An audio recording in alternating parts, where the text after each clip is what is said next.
நான் உங்களுக்கு ஒரு வசனத்தை சொல்லி கர்த்தருடைய வார்த்தைக்கு நேராக கடந்து போக விரும்புகிறேன். 1 தீமோத்தேயுவின் புஸ்தகம் 3ஆம் அதிகாரம் 15வது வசனத்தை வாசிங்கள். தாமதிப்பேனாகில் தேவனுடைய வீட்டிலே நடக்க வேண்டிய வகையை நீ அறியும்படி இவைகளை உனக்கு எழுதுகிறேன். அந்த வீடு ஜீவனுள்ள தேவனுடைய சபையாய் சத்தியத்துக்கு தூணும் ஆதாரமுமாய் இருக்கிறது. ஒரு சபையினுடைய மிக முக்கியமான, ஒரு சபை உருவாக்கப்படுவதற்கான மிக முக்கியமான ஒரு காரணத்தை இங்கே பவுல் எழுதுகிறார். இப்போ நம்மளை பொறுத்த வரைக்கும் சபை எதுக்கு அப்படின்னு கேட்டிங்கன்னா, பல காரணங்களால் இன்னைக்கு சபை கட்டப்படுது. ஒரு சபை கட்டப்படுவதற்கு பல காரணங்கள் இருக்கு. தேவனுடைய சித்தம் இருக்கு, திட்டம் இருக்கு. இதுல இன்னொன்று இருக்கு, தேவனுடைய சித்தமும் இருக்கு, மனுஷ சித்தம்னு ஒன்று இருக்கு. ஆசாரிப்பு கூடாரம் தேவனுடைய சித்தம், ஆண்டவர் கட்ட சொன்னார் மோசே கிட்ட. ஆனா சாலமோனுடைய தேவாலயம் மனுஷனுடைய சித்தம். தாவீது கேட்டார் ஆண்டவர்கிட்ட, ஆண்டவரே நான் உனக்கு ஒன்று கட்டணும். கர்த்தருடைய பர்மிஷனுக்கும் கர்த்தருடைய சித்தத்துக்கும் டிஃபரன்ஸ் இருக்குது. நான் சொல்ல உங்களுக்கு புரியுதா? காட்ஸ் வில்லுக்கும் காட்ஸ் பர்மிஷனுக்கும் டிஃபரன்ஸ் இருக்கு. காட்ஸ் வில், அதாவது தேவனுடைய சித்தம்னா அது ஒரு பிரச்சனை இல்லாமல் நடந்து முடிஞ்சிடும். பிரச்சனை வந்தாலும் கர்த்தர் பார்த்து கொள்வார். ஆனா கர்த்தருடைய அனுமதினா காட்ஸ் பர்மிஷன். இப்போ தாவீது கேட்டதுனால கர்த்தர் கொடுத்தார். பர்மிஷன்னா அதில் வரக்கூடியதான சில வேதனைகளை நீங்கள் சந்தித்து தான் ஆகணும். அதில் ஒன்றும் செய்ய முடியாது. ஏன்னா நம்ம சித்தத்துக்கு ஆண்டவர் பர்மிஷன் கொடுத்துருக்கிறாரு. அப்போ அது அவருடைய சித்தம் இல்லை, ஆனால் கேட்டது நம்மங்கிறதுனால நம்ம மேலே உள்ள பாசத்தில் கர்த்தர் என்ன கொடுக்குறாரு? பெர்மிஷன் கொடுக்குறாரு. அப்போ சில காரியங்களை நாம் அதுக்கு சாக்ரிஃபைஸ் பண்ண வேண்டி வரும். அதை நான் எப்பவும் சொல்லுவேன், நீங்கள் தேவனுடைய பர்மிஷனுக்கு போகாதீங்க, தேவனுடைய சித்தத்துக்கு போயிடுங்க. சில நேரங்களில் கர்த்தர் பொண்ணை காட்டினார்னா அது தேவ சித்தம். போட்டோவை கொண்டு போய் நீங்க ஜோம் பண்ணீங்கன்னா கர்த்தருடைய பர்மிஷன். நம்ம எல்லாம் பார்த்து முடிச்சுட்டு, உயரம், ஹைட்டு, பொண்ணு சம்பாதிக்குது, முடி நீளமா இருக்கு, பையன் அமெரிக்காவில் இருக்காரு, செக்க சவேர்னு இருக்கிறாரு, ராஜா மாதிரி இருக்கிறாரு, இருந்தாலும் கர்த்தரை ஒரு வார்த்தை கேட்டுப்போம் அப்படின்னா கர்த்தர் ஆமா தான் சொல்லுவார். நான் இப்பயே சொல்றேன், கர்த்தர் சார்பாக நானே சொல்றேன். ஏன் அப்படின்னா இவன் தான் மொத்தத்தையும் மைண்ட்ல ஏத்திட்டானே. இவன் போய் என்ன ஜோம் பண்ணுவாங்கன்னா, ஆண்டவரே இது உமக்கு சித்தமானு ஜோம் பண்ண மாட்டான், கர்த்தாவே இதை கொடுத்ததுக்காக சோத்திரம் அப்படின்னும் போது கர்த்தர் சரி பையன் ஆசைப்படுறான் கொடுத்துருவோம். கொடுத்துட்டு அதுக்கப்புறமா ஆண்டவர்கிட்ட கேட்பான், ஏன் இதை கொடுத்தீங்க, ஏன் இப்படி நடந்தது, என் வாழ்க்கையில் நடப்பதற்கு காரணம் என்ன, நீ தானே கேட்ட. சில நேரத்தில் ஆண்டவர் கொடுக்கும்போது ஆப்போசிட்டா இருக்கும். இது வெள்ளை வெளியேன்னு இருக்கும், அது கண்ணங்கரையல்னு இருக்கும். இவன் 6 அடி இருப்பான், அது 4 அடி தான் இருக்கும். இவன் ஒருவேளை டிகிரி முடிச்சிருப்பான், அது +2 முடிச்சிருக்கோம். இவன் நினச்சிப்பான் இப்படி எப்படி செட் ஆகும். கொடுத்தது கர்த்தர். கர்த்தர் எதை கொடுத்தாலும் கரெக்டாக தான் கொடுப்பாரு. அது நீங்க பார்க்குற மாதிரி பார்க்க மாட்டாரு. அதனால தான் எப்பவுமே தேவ சித்தம் ரொம்ப முக்கியம், தேவ அனுமதி கிடையாது. தேவ அனுமதி நீங்க வாங்குறதா வாங்கிக்கலாம். அப்போ ஒரு ஆலயம் கட்டப்படுவது தேவனுடைய சித்தமாக இருக்கணும். அப்போ தேவ சித்தத்தோட கட்டப்படுகிற தேவாலயத்திற்கு ஆண்டவர் சில ஃபார்முலாஸ் வச்சிருக்கிறார். இப்போ தேவ அனுமதியோடனா பார்த்தீங்கன்னா, ஒரு சிலருக்குலாம் ஏன் ஆலயம் கட்டணும், பாஸ்டர்கிட்ட கோச்சிட்டு வந்து கட்டுவான், சண்டை போட்டு கட்டுவான். பாஸ்டருக்கு அவனுக்கும் ஒத்து போகாது. கிட்டத்தட்ட ஒரு வாரமாக ஃபோன் சுவிட்ச் ஆஃபில் இருக்கும். பாஸ்டர் அடிச்சு பார்ப்பாரு, தம்பி எங்கே உங்களை காணோம், ஒரு வாரம் கழிச்சு தான் ஆன் ஆகும், தம்பி எங்கே உங்களை காணோம் அப்படின்னா, இல்லை பாஸ்டர் ஜோம் பண்ணிக்கிட்டு இருந்தேன், 1 வீக் ஃபாஸ்டிங். அப்படியா, ரொம்ப சந்தோஷம், என்ன விஷயம்பா, கர்த்தர் பேசினார். கர்த்தர் இப்போ அவங்ககிட்ட தான் பேசுகிறார். இப்போ உடனே என்ன பேசினாரு, சர்ச்சை ஆரம்பிக்க சொல்லியிருக்காரு. அப்படியா, ரொம்ப சந்தோஷம். எங்க, நம்ம சபைக்கு எதிர்த்தாப்லையே, எதிரிலேயேவா, யார் வரா, நம்ம சர்ச்சில் 10 பேர்.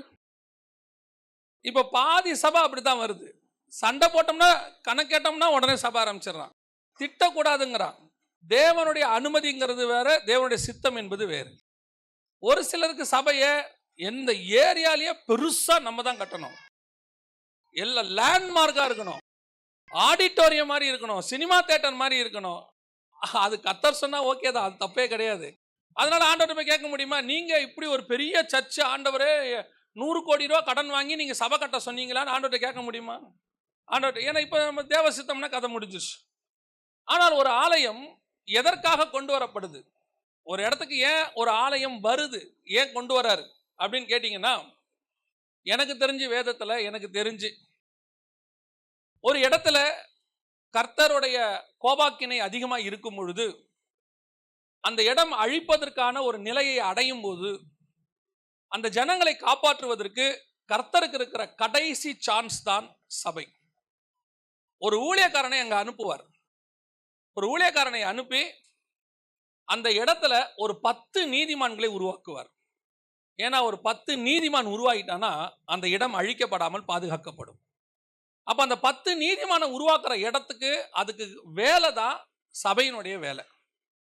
சில ஊழியக்காரங்க சொல்லுவாங்க, நீ கேள்விப்பட்டிருப்பீங்க, எனக்கு இந்த இடத்துக்கு வரணும்னே இல்லை, கர்த்தர் எனக்கு என்ன சொன்னாரு, அந்த இடத்தின் பேரை சொல்லி அங்க போக சொன்னாரு.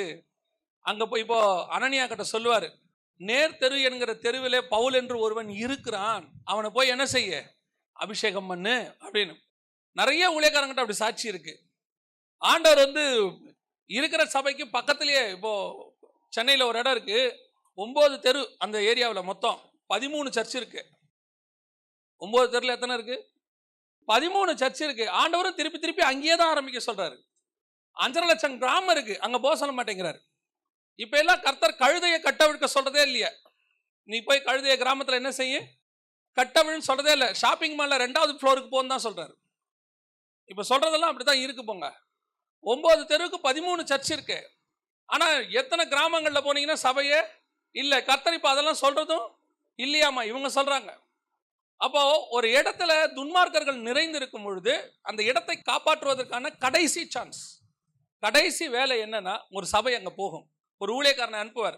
அந்த ஊழியக்காரர் நம்மகிட்ட சாட்சி எப்படி சொல்லுவார் தெரியுமா, எதுக்குதான் ஆண்டவர் என்ன இங்க அனுப்புனார்னே தெரியல, இங்க ஒருவனாகிலும் நல்லவன் இல்லை, ஒருத்தன் கூட இங்க நல்லவன் இல்லை. நான் வரும்போது அத்தனை பேரும் குடிகாரன், அப்படி இருந்தா இப்படி இருந்தா மோசம், இங்க சபையே ஆரம்பிக்க முடியாது. அதுக்கு தான் ஆண்டவர் அனுப்பி இருக்கிறார், அதுக்காக தான் அனுப்புனாரு. அது தேவனுடைய கோபாக்கினைக்கு நேராக வந்திருக்கும். சோதம் மாதிரி ஒரு லோத்தை அனுப்பி விடுவாரு, போய் பாரு, காப்பாற்ற முடியுதான்னு பாரு, காப்பாற்ற முடியலையா வெளியே வந்துரு. கானானுக்கு ஆபிரகாம் அனுப்புவாரு, போ அங்க போய் காப்பாற்ற முடியுதான்னு பாரு. கானானிய ஜனங்கள் எப்படி இருந்தாங்களாம், ராட்சதர்களாக இருந்தார்கள். பழம்லாம் நல்ல நல்ல பழம் தான், உள்ள இருக்கிறவன் மோசமானவன். கானானியரும் பெலிஸ்தரும் அப்படி இருக்கவன். அவனை காப்பாத்துறதுக்கு ஒரே வழி என்ன, ஆபிரகாமை உள்ள அனுப்பணும். சோதம் மோசமான இடம் தான், காப்பாற்றுவதுக்கு என்ன வழி, லோத்து என்கிற நீதிமானை உள்ளே அனுப்பணும். அங்க போய் ஒருவேளை அவன் 10 பேரை, அதனால்தான் ஆபிரகாம் யோசிக்கிறாரு, லோத்து போய் என்ன பண்ணிருப்பாரு, ஒரு 10 பேரையாவது காப்பாத்தி இருப்பாரு. அவர் நிறுத்திடுறாரு பிரேயரை. அப்போ ஒரு சபையை கர்த்தர் கொண்டு வருவதற்கு காரணம், அந்த இடத்துல ஒரு 10 நீதிமான்களை உருவாக்கிட்டோம்னா அந்த இடம் பாதுகாக்கப்படும். நம்ம ஆண்டவரை பொறுத்த வரைக்கும் நல்லா தெரிஞ்சுக்கொள்ளுங்க, அழிக்க வேண்டும் என்பது கர்த்தருடைய சித்தத்தில் இல்லவே இல்லை. ஆனால் அவர்களே அதுக்கான வழிவகையிலே ஆயத்தம் பண்றாங்க. அவருடைய பாவம் கர்த்தருடைய பாதத்தை எட்டுகிறது. அப்ப அந்த இடத்தை காப்பாத்துறதுக்கு கர்த்தருக்கு இருக்கிற கடைசி வேலை என்னது, சபை. எனக்கு ஆண்டவர் சொன்னதை நான் உங்களுக்கு சொல்றேன். எங்களுடைய பைபிள் காலேஜை நாங்கள் கட்டும் போது, இந்த பைபிள் காலேஜ் ஒரு 150 பேர் படிக்கக்கூடியதான ஒரு பைபிள் காலேஜ் அளவுக்கு இருக்கு. அது ஒரு, என் பார்வைக்கு அது பெருசு, உங்க பார்வைக்கு எப்படின்னு தெரியாது. ஏன்னா இஸ்ரவேல் ஜனங்களுடைய பார்வைக்கு கானானியர்கள் ராட்சதர்களை போல இருந்தார்கள், நாங்களோ அவர் பார்வைகளுக்கு வெட்டுக்கிளிகளை போல இருந்தோம் இருக்கு வசனத்துல. ஒருவேளை எங்களுடைய இடம் உங்களுக்கு வெட்டுக்கிளிகளை போல இருக்கலாம், எங்களுக்கு அது ரொம்ப பெருசு. அப்ப அங்க போகும்போது அதற்கு பல லட்சம் ரூபாய் செலவாயிருச்சு. ஆல்மோஸ்ட் எல்லாத்தையும் முடிச்சாச்சு. முடிச்சுட்டு அந்த வாசல்ல போய் நிக்கிறேன். நிற்கும் பொழுது அப்பாடா ஒரு வழியா முடிச்சுட்டோம், கர்த்தருக்கு ஸ்தோத்திரம்னும் போது ஆண்டவர் சொன்னாரு, இந்த கட்டடத்தை வச்சுக்கிட்டு நீ என்ன பண்ணுவ அப்படின்னாரு. ஆவியானவர் கேட்டார், இந்த கட்டடத்தை வச்சுக்கிட்டு என்ன பண்ண போற அப்படின்னு யோசிச்சேன். அப்ப ஆவியானவர் உணர்த்தினாரு, இதுல நடக்கிறது தான் விஷயம், இது இல்ல விஷயம்.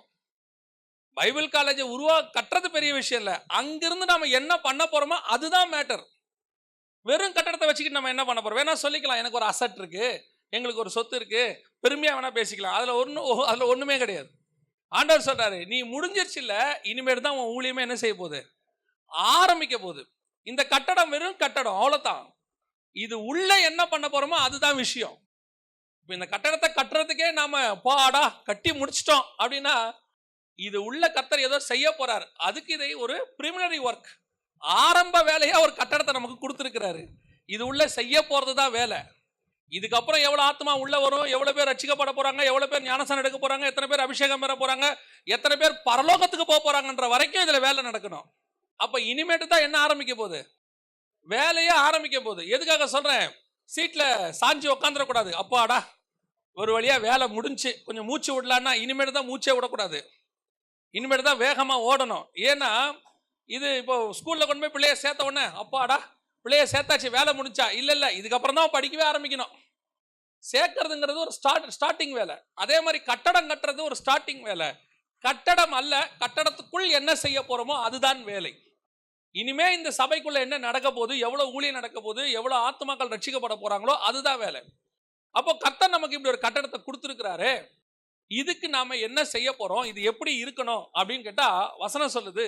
1 தீமோத்தேயு 3ஆம் அதிகாரம் 15ஆம் வசனம், அந்த வீடு ஜீவனுள்ள தேவனுடைய சபையாய், இப்ப இதான் வீடு, கர்த்தருடைய வீடு, இது ஜீவனுள்ள தேவனுடைய சபையாய் சத்தியத்துக்கு தூணும் ஆதாரமாய் இருக்கிறது. 2 வேலையை இது செய்யணும். அது மாத்திரம் நான் சொல்லிட்டு முடிக்கிறேன். 2 வேலையை இது செய்யணும். ஒன்று, சத்தியத்துக்கு தூணும் அப்படின்னா for truth it is a pillar அப்படின்னு போட்டிருக்கு. பில்லர்னா என்ன அப்படின்னு கேட்டீங்கன்னா இங்க இருக்கு பாருங்க, இதெல்லாம் பில்லர் அப்படிதானுங்கய்யா, இதெல்லாம் பில்லர் தானே. ஒவ்வொன்றும் 10 அடியில் இருக்கும், ஒவ்வொன்றும் ஒவ்வொரு பில்லர். இந்த மொத்த கட்டடமும் எதுல தான் நிக்குது, இந்த பில்லர்ல தான் நிக்குது. இந்த பில்லருடைய மெயின் வேலை என்னன்னா, நீங்க நல்லா பார்த்துருப்பீங்க, ஓலை குடிசைக்கு பில்லர் இருக்காது, ஓட்டு வீடுக்கு பில்லர் இருக்காது. எதுக்கு பில்லர் போடுவாங்கன்னா, மேல தளம் போடுற கட்டடத்துக்கு தான் என்ன போடுவாங்க, பில்லர் போடுவாங்க. இதுக்கு மேல மேல போறவங்களுக்கு தான் என்ன போடுவாங்க, பில்லர் போடுவாங்க. பில்லர்னா இந்த நீங்க தூண் மாதிரி நிக்குது பாருங்க, இதான் தூண், பில்லர்ம்பாங்க. அப்ப சபையினுடைய வேலை என்ன அப்படின்னு கேட்டீங்கன்னு சொன்னா, அது கீழே கிரவுண்ட், அடுத்த வசனம் சொல்லுது ஆதாரமாய் இருக்கிறது அப்படின்னு இருக்கு. தூணும் ஆதாரம்னா கிரவுண்ட், கீழே இருக்கிறது, இதான் அஸ்திவாரம். கீழையும் தூணுமா இருக்குதுமா சபை.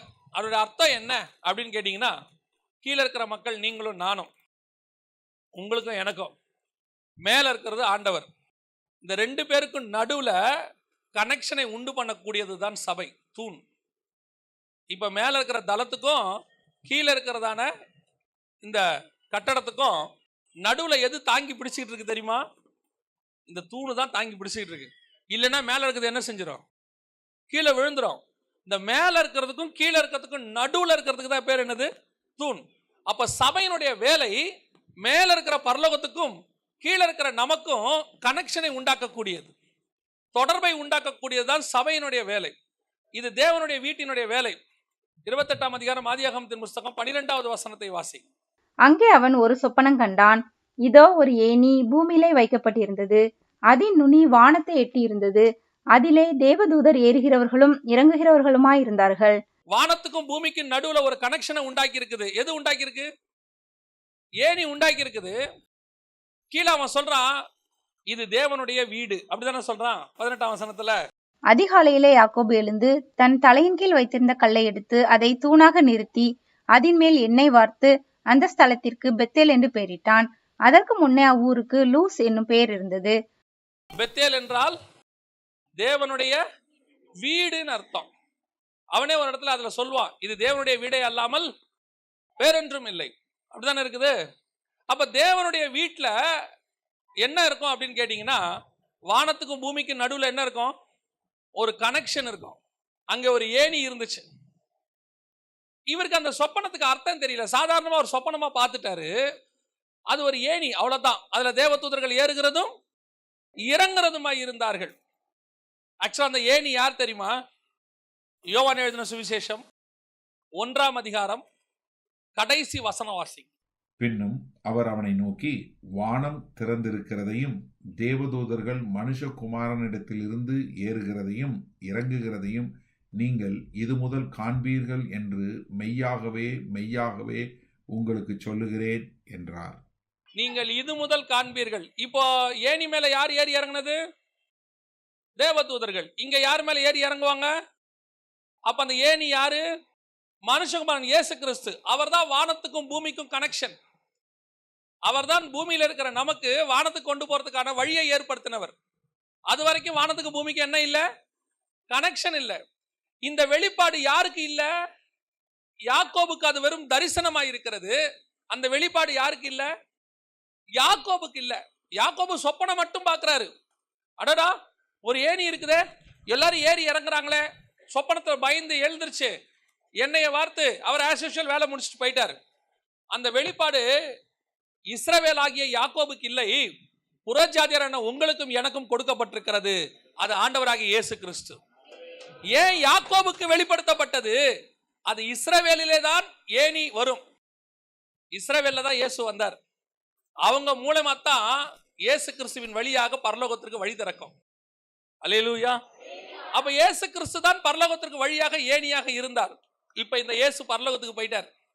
அவர் ஏறி பிதாவின் வலது பார்சத்துல வீற்றிருக்கிறார். இப்போ அந்த இடத்துல கர்த்தர் சபையை வச்சுட்டு போயிருக்கிறாரு.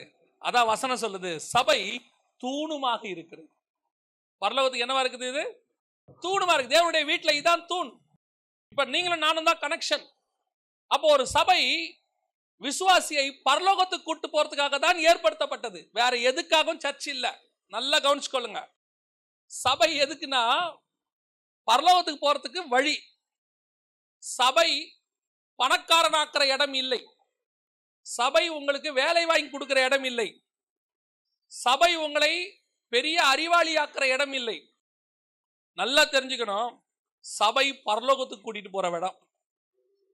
இங்கேதான் பரலோகத்துக்கு போறதுக்கு வழி சொல்லி கொடுக்கப்படும். பணக்காரன் ஆகிறதுக்கு நீங்க சர்ச்சுக்கு வராமையே ஆகலாம். வெளியே யாரும் பணக்காரனா இல்லையா? நம்மளை விட பணக்காரன் எங்க தான் இருக்கான்? வெளியே தான் இருக்கான். சபை அறிவாளியாக்குற இடம் இல்ல. நம்மளை விட அறிவாளி எங்க இருக்கான்? வெளியே இருக்கான். இயேசுவே சொல்றாரு, ஒளியின் பிள்ளைகளை பார்க்கிலும் பிரபஞ்சத்தின் பிள்ளைகள் அதிக ஞானம் உள்ள. அப்ப சபை எதுக்கு? வெளியே எது சொல்லி கொடுக்க முடியலையோ அதை சொல்லி கொடுக்கிற இடம் தான் சபை. வெளியே கிடைக்கிறதுக்கே நீங்க சபைக்கும் வருவீங்கன்னா வேஸ்ட். நீங்க தப்பா வந்திருக்கிறீங்கன்னு அர்த்தம். சபை எதுக்காக ஏற்படுத்தப்பட்டது அப்படின்னு கேட்டா, வெளியே எது கிடைக்காதோ அதை கொடுக்கிற இடம் தான் சர்ச். வெளியே எது கிடைக்காது? பரிசுத்தம் கிடைக்காது. இங்கதான் பரிசுத்தம் சொல்லி கொடுக்க முடியும். வெளியே சிலுவையை சுமந்துக்கிட்டு வான்னு சொல்ல மாட்டான். வெளியே நீ எப்படி சந்தோஷமா இருக்குன்னு தான் சொல்லி கொடுப்பான். இங்க மட்டும்தான் சிலுவையை சுமக்கிறது எப்படின்னு சொல்லி கொடுப்பாங்க. வெளியே நித்திய ஜீவன் எப்படின்னு சொல்லி கொடுக்க மாட்டான். வெளியே நித்திய ஜீவனுக்கான உபதேசம் இருக்காது. சபைக்குள்ளதான் நித்திய ஜீவனுக்கான உபதேசம் இருக்கும். வெளியே நித்திய சந்தோஷத்தை சொல்லிக் கொடுக்க முடியாது. அவன் டெம்பரவரி சந்தோஷம் தான் கொடுப்பான். சபை தான் நித்திய சந்தோஷத்தை சொல்லிக் கொடுக்கும். அல்லேலூயா.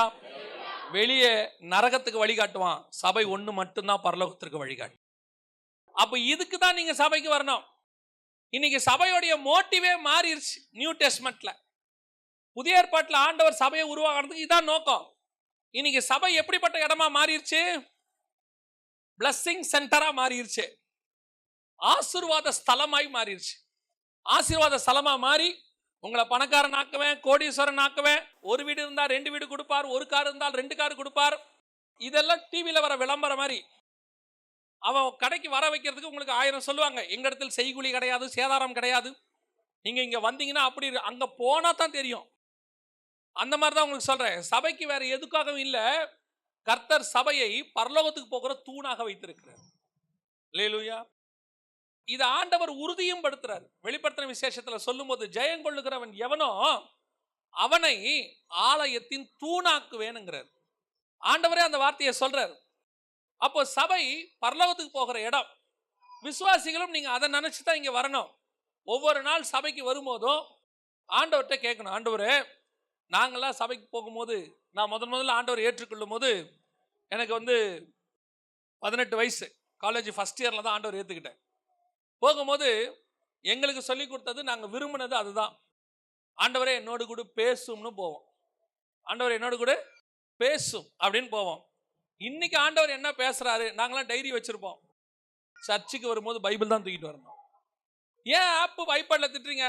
ஆப் ஐபேட்ல நிறைய மிஸ்டேக் இருக்கு. அப்பப்போ அப்டேட் பண்றான். எந்த வசனத்தை தூக்குறான்னு தெரியல, எந்த வசனத்தை வைக்கிறான்னு தெரியல. ஒன்ஸ் இது பிரிண்டட்னா பிரிண்டட், அவ்வளோதான். என் கைக்கு வந்துருச்சுன்னா அது பிரிண்டட். இந்த வசனத்தை மாற்ற முடியாது. போய் பாருங்க, பைபிள் அப்டேட் பண்றான். உலகத்திலேயே அப்டேட் பண்ண முடியாத ஒரே புக்கு பைபிள் தான். அது already updated. Bible software update பண்றான். கேட்டா நாங்க ஆப் அப்டேட் பண்றோங்கிறான். நடுவுல எத்தனை வசனத்தை தூக்குனான்னு தெரியல. எனக்கு தெரிஞ்ச 300 வசனம் இல்ல. இப்ப நிறைய ஆப்ல 4 வசனம் 5 வசனம் கட்டு. நான் ஒரு 300 வசனம் எங்க கணக்குக்கே இல்ல. நாங்க சொன்னோம்னா அவங்கெல்லாம் ஓல்டு வெர்ஷன், அந்த காலத்துக்கு ஆட்கள். இப்போ மாடர்ன் டெக்னாலஜி.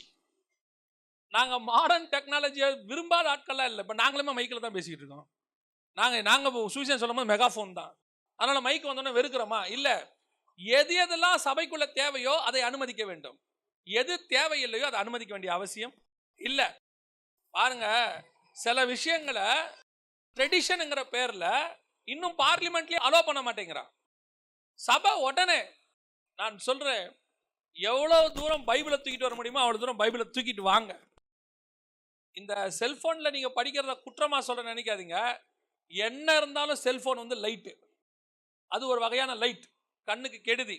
ஆனா இது பிரிண்டட், கண்ணுக்கும் நல்லது, பிசிக்கலி நல்லது, ஸ்பிரிச்சுவலி நல்லது. அப்புறம் உங்க இஷ்டம்.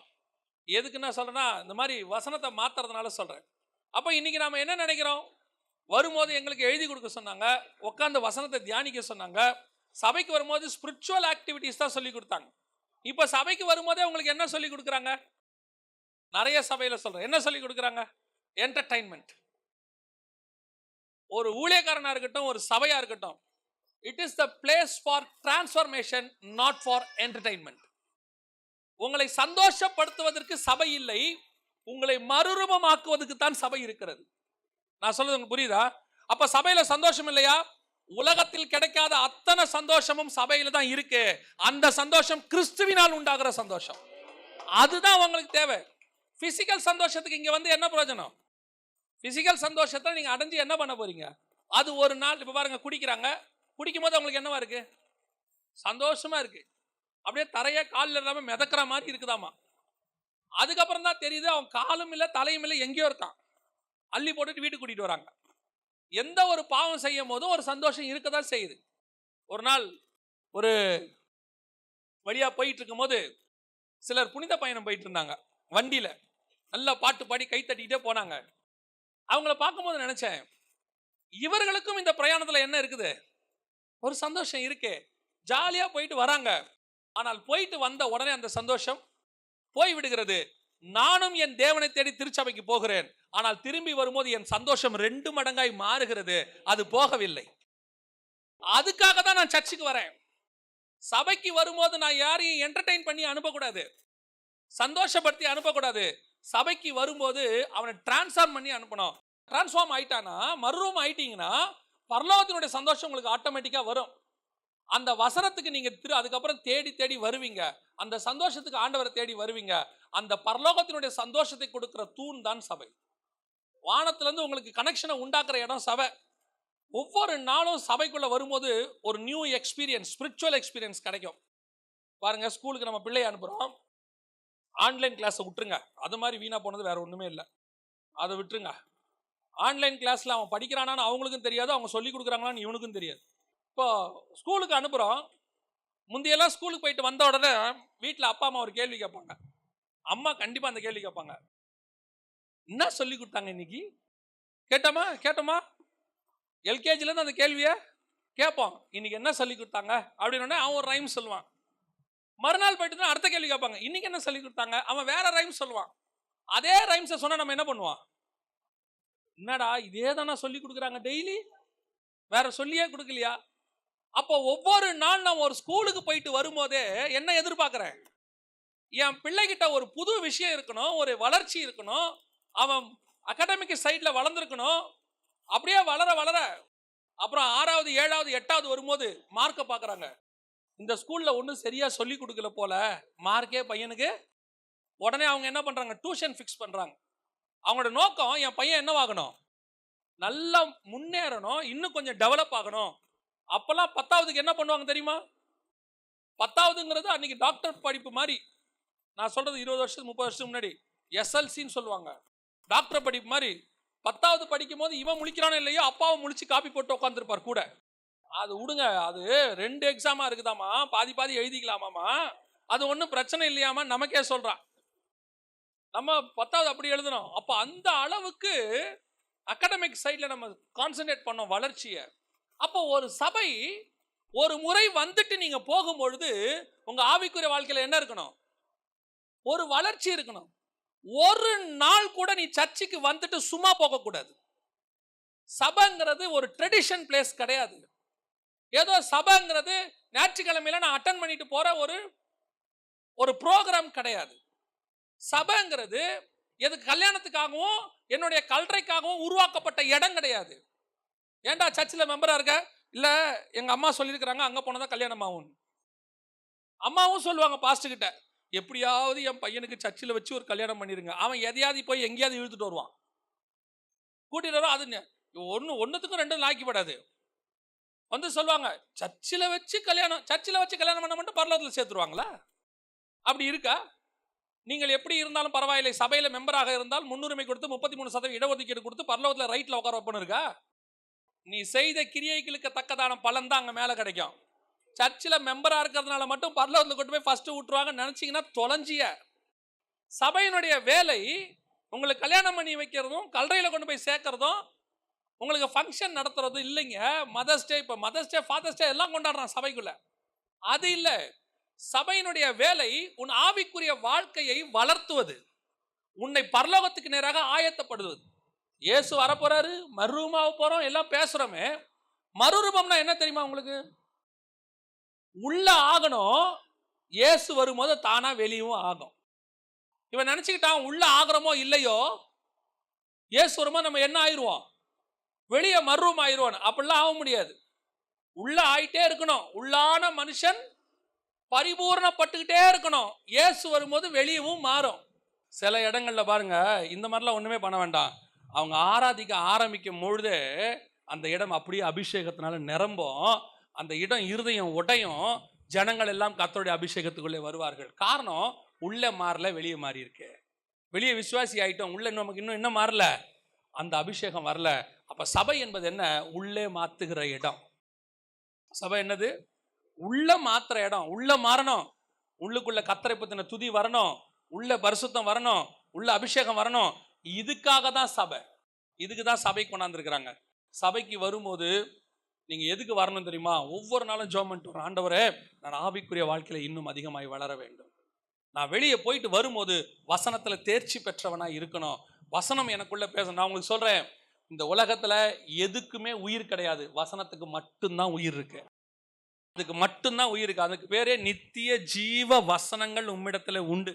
அதை நீங்க வாங்கிட்டு போயிட்டீங்கன்னா நம்மளுடைய உயிர் கூட ஒரு பீரியட்ல போகும்.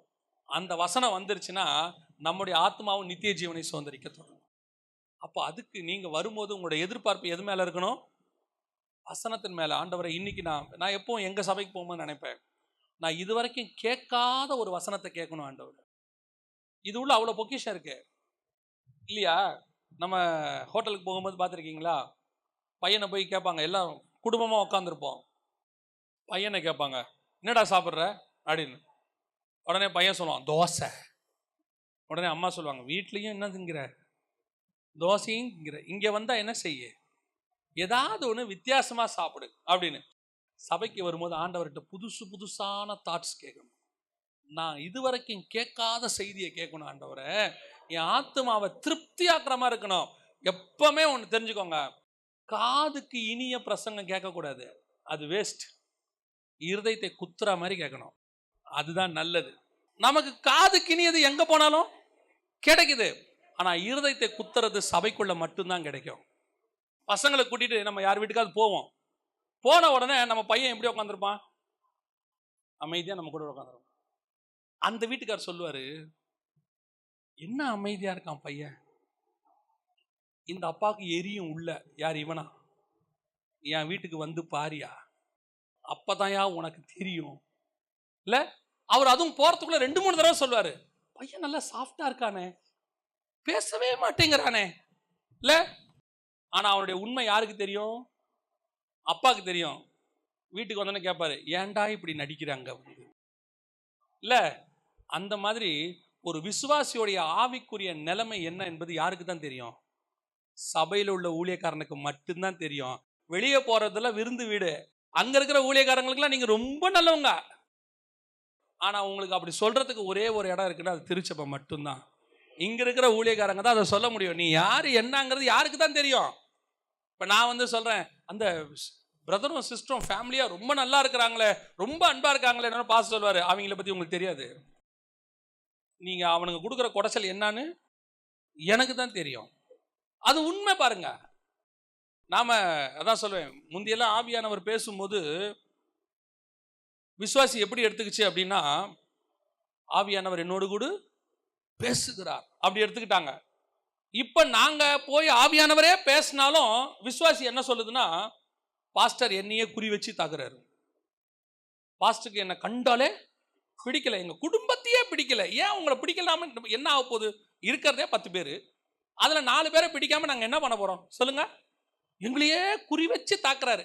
அவர் என்ன ராணுவத்துல இருந்தா வேலை செஞ்சு வந்து இருக்கிறாரு, குறி வச்சு தாக்குறது. அதுக்கப்புறம் சொல்றது அது என்னமோ தெரியலங்க, எங்களை பார்த்தோன்னே அவருக்கு கோபம் வருது. இல்லைங்க, 1-2 பேர் அப்படி இருப்பாங்க. சபை என்பது அப்படி இல்லை. ஒரு ஃபேமிலி, சபை, வீடு, தேவனுடைய வீடு, எல்லாரும் சந்தோஷமா இருக்கிறது தான். அதே நேரத்தில் தப்பு செய்யும் போது என்ன செய்ய வேண்டியிருக்கு? கடிந்து கொள்ள வேண்டி இருக்கிறது. கடிந்து கொண்டால் தான் நீங்கள் பரலோகத்துக்கு போக முடியும், இல்லாவிட்டால் பரலோகத்துக்கு போக முடியாது. நீங்க சபைக்கு வந்தும் பரலோகத்துக்கு போலனா வேற இடமே இல்லை பாருங்க பரலோகத்துக்கு போறதுக்கு. இது ஒரு இடம் தான் ஆண்டவர் வச்சிருக்காரு சபைக்கு போறது. நான் ஒரு இடம் தான், இந்த சபையை சொல்லல, சபைகள் எல்லாமே பரலோகத்துக்கு போறதுக்காக கர்த்தர் வச்சிருக்கிற ஒரு ஸ்தலம். அங்க போயும் நீங்க பரலோகத்துக்கு ஆயத்தப்படலைன்னா அப்புறம் எங்க போவீங்க? எந்த இடத்துக்கு போவீங்க? ஆண்டவர் விசுவாசியை நம்பி எவாஞ்சலிஸ்ட் கையில கொடுக்கல, என் கையில கொடுக்கல, ஒரு தீர்க்கதரிசி கையில கொடுக்கல, ஒரு அப்போஸ்தலன் கையில கூட கொடுக்கல. ஆனா யாரை நம்பி கொடுத்துருக்காரு தெரியுமா? ஒரு சபை மெய்ப்பனை நம்பி கொடுத்துருக்கிறார். ஏன்னா சபை அவ்வளவு இம்பார்ட்டன்ட். பரலோகத்துக்கு என்னவா இருக்காது? தூணா இருக்கு, ஏணியா இருக்கு. அது பரலோகத்தில் கொண்டு, அதான் நான் சொல்லுவேன். ஆனா இவருக்கு அப்படி இல்லை. உங்களை கொண்டு போய் பரலோகத்துல சேர்க்கிற வரைக்கும் அவர் உங்களை நினைக்கணும், உங்களை பத்தி அவர் யோசிக்கணும், உங்களுக்காக ஜெபம் பண்ணணும். உங்களை மட்டும் இல்ல, உங்க பிள்ளைகளுக்கும் அவர் ஜெபம் பண்ணணும். அப்போ உங்களுக்கு கொடுத்துருக்கிற உத்தரவாதி அவரு. அப்ப சபையினுடைய வேலை என்ன? பரலோகத்துல கொண்டு போய் சேர்ப்பது. அப்படி அதுக்கு தூணா இருப்பது. நீங்க என்ன நினைக்க கூடாது, எங்க சபை என்ன வந்து அப்படி பண்ணுது இப்படி பண்ணுது. இல்ல, என் ஊழியக்காரன் என்னை கடிந்து கொண்டால், அதான் வசனம் சொல்லுது, அவன் என்னை குட்டட்டும், அவன் என்னை குட்டட்டும். அது நல்லது. ஊழியக்காரன் குட்டுறது நல்லது. அப்படி சில நேரங்களில் குட்டு வாங்கி வந்ததுனால தான், நான் சொல்றேன், தைரியமா சொல்லுவேன், குட்டு வாங்கி வந்ததுனால தான் இன்னைக்கு நாங்கள்லாம் ஊழியக்காரங்களா வந்து இங்க நிக்கிறோம். ஆண்டவருக்கு தெரியும் இந்த ஆட்டை எந்த மெய்ப்பன்ட்ட கொடுத்தா அவன் ஒழுங்கா தட்டி வளர்ப்பான்னு யாருக்கு தெரியும்? ஆண்டவருக்கு தெரியும். என்னடா இவர் இந்த எங்க பாஸ்டர்லாம் எடுத்த உடனே இல்ல நரகத்துக்கு போயிடுவிடே அப்படிதான் பேசுவார். ஸ்ட்ரெயிட் ஃபார்வர்ட் தான். நடுவில் போயிட்டு நீ போய் அமெரிக்கா போய் நரகத்துக்கு போறேன்னா பேசவே மாட்டார். எடுக்கும் போதே ஒரு தடவை தான் கூப்பிடுவாரு, அவனை கூப்பிடு அப்படிம்பாரு. நம்ம வராம நின்னோம்னா அந்த திருட்டு பையில கூப்பிடு அப்படிம்பாரு. நம்ம எதுக்கு இந்த பேரை வாங்குவான்னு அவனை கூப்பிடணும் போதே போய் நிப்போம். என்ன உன்னை கூப்பிடல, அவனை ஓகே ரைட்டு பிரச்சனை இல்லை. ஆனா போய் திருட்டு பையில பேர் வாங்க முடியாது. எதுக்கு சொல்றேன்னா, அவ்வளவு ஒரு நல்ல ஊழியக்காரங்கிட்ட வளர்க்கப்பட்டதுனால தான் இன்னைக்கு நாங்கள் வந்து ஒரு ஊழியக்காரனை நிற்க முடிகிறது. சபை உருவாக்குகிற இடமே ஒழிய உங்களை ஒழிக்கிற இடமே கிடையாது. அது கொண்டு போய் பரலோகத்தில் சேர்க்கிற தூணு. ஆண்டவர் உங்களை அதுக்கு தான் உங்களை வச்சிருக்கிறாரு. அப்ப இங்க வரும்போது உங்களுக்கு தெரியணும், நான் இந்த சபைக்கு வர்றது பரலோகத்துக்கு போறதுக்கு. நான் மட்டுமல்ல, என் குடும்பமே போகுது.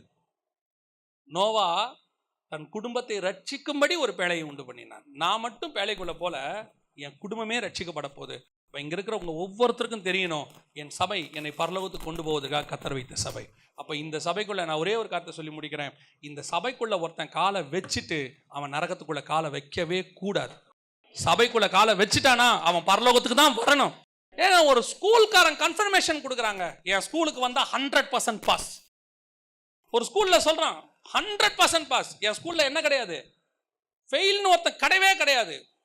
ஒரு ஹாஸ்பிட்டல்ல சொல்றாங்க, எங்க ஹாஸ்பிட்டல்ல சேர்த்து இது வரைக்கும் ஒரு டெத்து கூட கிடையாதுங்க. எப்பயே பட்டவனே நாங்க என்ன பண்ணிருக்கிறோம், உயிர் பிழைக்க வச்சிருக்கிறோம். ஒரு ஸ்கூல் கொடுக்குற கன்ஃபர்மேஷன், ஒரு ஹாஸ்பிட்டல் கொடுக்குற கன்ஃபர்மேஷன் ஒரு சபை கொடுக்கணும். என் சபைக்குள்ள காலை வச்சுட்டானா அவனை எப்பேற்பட்ட பாவியா இருந்தாலும் பரலோகத்துக்கு நாங்க கூட்டிட்டு போயிருவோம். அப்படிப்பட்ட சத்தியத்துல எங்க சபை வளரும். அந்த வைராக்கியம் யாருக்கு வரணும்? சபைக்கு வரணும், ஊழியக்காரனுக்கு வரணும். 5 நிமிஷம் கிடைச்சாலும் அந்த ஆத்மாவை நான் காப்பாத்திடுவேன். யோசித்து பாருங்க, அப்படி ஒரு இடமா இருக்கணும் சபை. ஒரே ஒரு ட்ரிப், நான்லாம் எங்க சபைக்கு யாரையாவது கூட்டு போகும்போது எப்படி கூட்டு போவேன்னா, ஒரு ட்ரிப் எங்க சபைக்கு வாங்க சொல்லுவேன். அவங்கள அப்படிதான் கேட்பேன், ஒரே ஒரு ட்ரிப் எங்க சர்ச்சுக்கு வாங்க. ஒரு ட்ரிப் தான் வருவாங்க. கர்த்தர் அன்று அவர்களை ரட்சிப்பார். ஒரு பாட்டின் வழியாகவோ, ஒரு செய்தியின் வழியாகவோ, ஏன் ஜமத்தின் வழியாகவோ, ஏதோ ஒரு ரூபத்துல கர்த்தர் அவனை ரட்சித்துருவாரு. அந்த ஆத்மா காப்பாற்றப்பட்டோம். ஏன்னா என் சபை பரலோகத்தினுடைய வாசல். அது உள்ள காலை வச்சவன் பரலோகத்துக்குள்ளதான் போகணுமே ஒழிய அவன் நரகத்துக்குள்ள போகவே கூடாது. அல்லேலூயா. அப்படிப்பட்ட நம்ம சபை, நம்முடைய சபை அப்படிப்பட்ட ஒரு சபையாய் மாறும். எத்தனை பேர் விசுவாசிக்கிறீங்க? ஆமென். அல்லேலூயா. நம்ம ஜெபம் பண்ணுவோமா நம்ம சபைக்காக? எல்லாம் இப்போ சபையை நம்ம ஒப்பு கொடுத்து ஜெபம் பண்ண போறோம். அதோட சேர்ந்து உங்க ஊழியக்காரருக்காக ஜெபம் பண்ண போறோம். ரொம்ப முக்கியம் ஊழியக்காரருக்காக ஜெபம் பண்றது.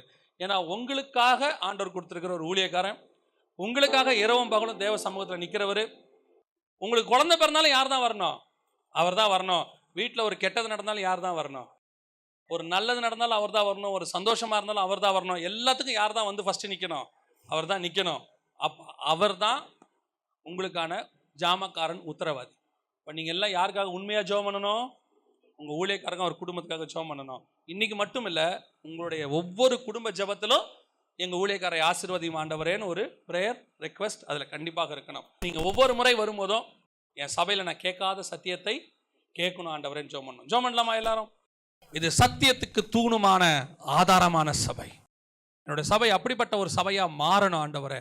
கரங்களை உயர்த்தி ஆண்டவர்கிட்ட சொல்லுங்க, ஆண்டவரே என் சபை பரலோகத்தின் வாசலாய் மாறட்டும். என் சபை பரலோகத்துக்கு தூணாய் மாறட்டும். என் சபை பரலோகத்துக்கு ஒரு ஏணியாய் மாறட்டும். என் சபைக்குள்ள காலை வச்சவங்க நரகத்துக்கு போயிடவே கூடாது ஆண்டவரே. என் சபைக்குள்ள வியாதியஸ்தன் வந்து அவன் திருப்பி பலவீனமா போகவே கூடாது ஆண்டவரே. என் சபைக்குள்ள கட்டுண்டவனா வந்து அவன் கட்டப்பட்டவனா வெளியே போகவே கூடாது ஆண்டவரே. It must be a deliverance center, God.